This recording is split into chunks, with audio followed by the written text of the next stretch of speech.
19ویں صدی کی اندھیری گھڑی میں جب پیشہ ور گستاخوں کی گستاخیاں عروج پر تھیں، ابھرا ایک دین سے وفادار، دل میں محبت رسول کی شمع جلائے، جوابی کارروائی کی خواہش لیے، جھوٹے پروپیگنڈے کا مقابلہ کرنے کے لیے ناموز رسالت کی ڈھال، جس نے اہل سنت کو جلا بخشی اور دین کا ڈنکا بجایا، امام عشق و محبت، امام اہل سنت اعلی حضرت امام احمد رضا خان۔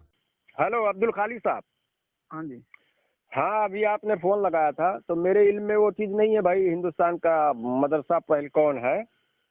جی پہلا مدرسہ اب سنو، ہوں، جیسے بریلیوں کا یہ عقیدہ ہے، جی بریلیوں کا یہ عقیدہ ہے کیا ہے؟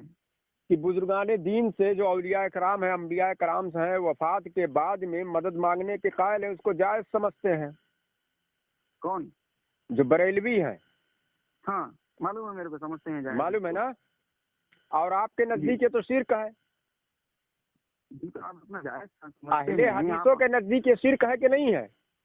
دیکھیے میرے بھائی، پہلے سنیے بات کو، آپ اس کو جائز سمجھتے ہیں نا، آپ دلیل رکھتے ہیں اس کی؟ آپ شرک کہتے ہیں، آپ دلیل رکھتے ہیں؟ دلیل ہے آپ کے پاس؟ آپ کے پاس ہے؟ ارے آپ کے پاس ہے کیا میرے بھائی؟ ہمارے پاس دلیل ہے۔ بس ختم ہو گئی بات، آپ دلیل ہے تو کیجیے، آپ بالکل کیجیے۔ ہاں تو اگر کوئی دلیل ہے تو اب سنیے، جی ہاں تو آپ کے نزدیک کیا ہے یہ؟ ہمارے پاس یہ کرنے کی دلیل نہیں ہے ہمارے پاس۔ تو شرک ہے وہ؟ اب وہ کرنے کی دلیل نہیں ہے تو شرک ہے یا نہیں ہے؟ وہ کس زمرے میں آتا ہے دیکھ لو، شرک ہے کہ نہیں ہے؟ کس زمرے میں آتا ہے دیکھ لیں گے۔ ایسا تو وسیلہ بھی شرک کے زمرے میں آتا ہے۔ وسیلہ بھی شرک ہے؟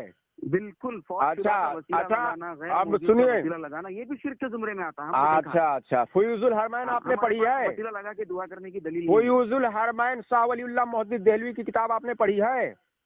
نہیں، وہ حجت نہیں ہے میرے بھائی۔ نہیں، ان کو بھی مشرک کہو نا، قرآن اور حدیث ہے، دیکھ لو، اب اس میں پورا وسیلے پر ہی بھرا پڑا ہے کتاب میں، ان کو مشرک نہیں کہو گے، صرف مشرک صرف بریلیوں کو کہو گے؟ اپنا حساب دیں گے میرے بھائی، ان کو مشرک کہہ کے میں بچوں گا ایسا نہیں ہے، ان کو مشرک کہوں گا تو میں جنت میں جاؤں گا، یہ معاملہ نہیں ہے۔ اچھا مطلب بریلیوں کو مشرک کہہ سکتے ہو، ان کو نہیں کہہ سکتے میرے بھائی؟ میرے سامنے مطلب نفس پرست ہو، اڑا رہے گا، دیکھو یہ لوگ شاہ ولی اللہ محدث دہلوی کو مانتے ہیں، بریلوی وسیلے کا قائل ہے، وسیلے کے بنیاد پر یہ لوگ مشرک بریلیوں کو کہہ سکتے ہیں، لیکن شاہ ولی اللہ محدث دہلوی صاحب کو نہیں کہہ سکتے رحمۃ اللہ علیہ کو۔ اپنائے گا اور اس پر اڑا رہے گا وہ مشرک ہے۔ ہاں تو وہ اڑے ہوئے ہیں۔ کون اڑے ہوئے ہیں؟ شاہ ولی اللہ محدث دہلوی فیوز الحرمین میں پورا وسیلے پر بھرا پڑا ہے۔ کے بارے میں بھی کچھ بھی نہیں بولتا، اللہ حساب لینے والا ہے۔ نہیں، اللہ حساب لینے والا نہیں، فتوا لگاؤ ان پر بھی۔ فیوز الحرمین صفحہ نمبر 60 پر جا کر لکھو، سنو پہلے اس پر لکھا ہوا پڑھو، وہ کہتے ہیں کہ اب سنو دلیل لگے گی قرآن اور حدیث سے۔ احمد تو قرآن اور حدیث تو ٹھیک ہے، تو شاہ ولی اللہ محدث دہلوی قرآن اور حدیث کو نہیں مانتے تھے کیا؟ میرے لیے کہنے کے لیے کہ اللہ اس کو چھوڑ دے، اس نے میرے کہنے اچھا وسیلہ صرف کہہ پڑھو ایک بالکل نہیں میرے بھائی، آپ اس کو مان رہے ہیں۔ میں پوچھ رہا ہوں وسیلہ شرک ہے، پڑھو آپ کہاں پر لکھا ہوا ہے؟ ثابت نہیں ہوتا، پھر دیکھیے کس نبی سے ثابت ہی نہیں ہے وسیلہ، نبی سے نہیں ثابت ہے۔ نبی سے کیا ثابت ہے؟ وسیلہ نہیں ثابت ہے۔ ابھی تو آپ بات کر رہے تھے ڈائریکٹ مدد مانگنے کی۔ ہاں ڈائریکٹ مدد مانگ، چلو ٹھیک ہے، ڈائریکٹ مدد مانگنے کی چلو بات کر لیتے ہیں۔ ہاں دیجیے اس کو، نبی علیہ الصلوۃ والسلام سے ڈائریکٹ مانگنا۔ اور تمہارا کیا موقف ہے یہ؟ ارے موقف نہیں بھائی، آپ پہلے دیکھیے، حضور صلی اللہ تعالیٰ علیہ وسلم سے ہی دلیل رہے گی تو ہی چلے گا۔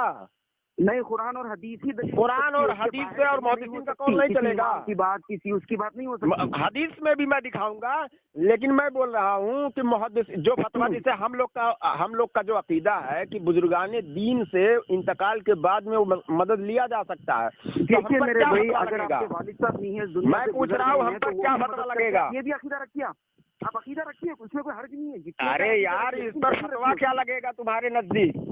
فتوا دیکھو یہ فتوا نہیں لگائے گا، کیوں؟ کیونکہ جتنے بھی بزرگان دین ہیں، تمام بزرگان دین کثرت سے، بلکہ شاہ مولانا عبدالحق محدث دہلوی اپنی کتاب اس میں شرح مشکات میں لکھتے ہیں کہ جو زندہ ولی ہوتا ہے اور جو انتقال شدہ ہوتا ہے، انتقال شدہ سے مدد لینا زیادہ قوی ہے۔ اچھا زندہ ولی ہوتا ہے؟ ہاں بالکل، کیوں نہیں ہوتا ہے؟ میں نے زندہ ولی ہوتا ہے، اس سے مدد لینا